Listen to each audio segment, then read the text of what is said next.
When I first was transitioning, one of the guys I talked to by email. I never actually met him in person. I've seen him, like heard of him around, and he's like, 6 degrees of separation keeps coming back into my circle somehow.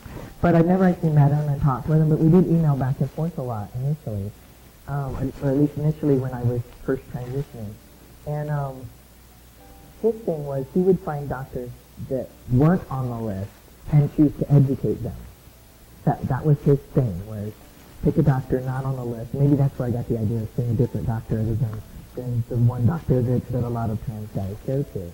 And all the other part is that you always hear that, oh, I see so-and-so, but they're not accepting new patients right now. And I even have a friend right now who, he started seeing her last year, and he's not uber excited with her or her staff, but he hasn't had a lot of, he's really self, and actually only started fully he's actually been living as a male since he left home as a teenager.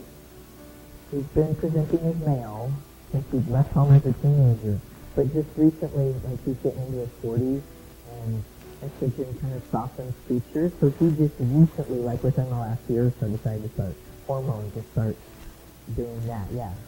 But he's actually, like, he has a job, he's had his name changed for years, all that stuff, and that just amazed me.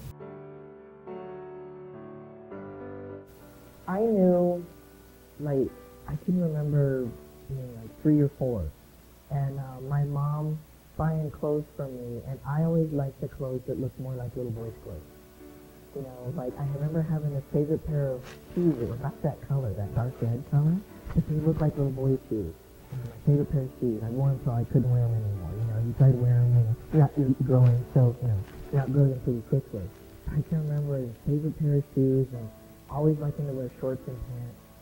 And I remember, like, the first day of first grade, my grandmother was a seamstress, and so she made me these little, this is 70s.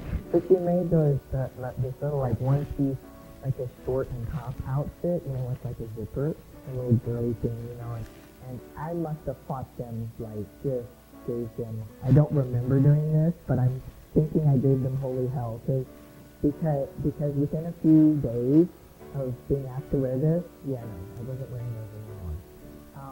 They didn't, but I didn't have this, like, oh, I'm a little, I kind of felt like I was a little boy, I always hung out with all my best friends were like boys and stuff. I didn't have the athletic skills.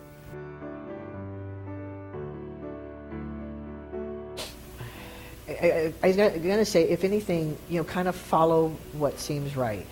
Because that's what happened with me. With the whole job thing, it just, like, when things started to fall in place, they all started to fall in place. It hasn't been easy. I mean, it's not ever, life isn't, There's always rough spots. I don't regret, and I can say in some ways I kind of regret not figuring this out sooner. But not in a lot of ways. I think, you have to find the right timing.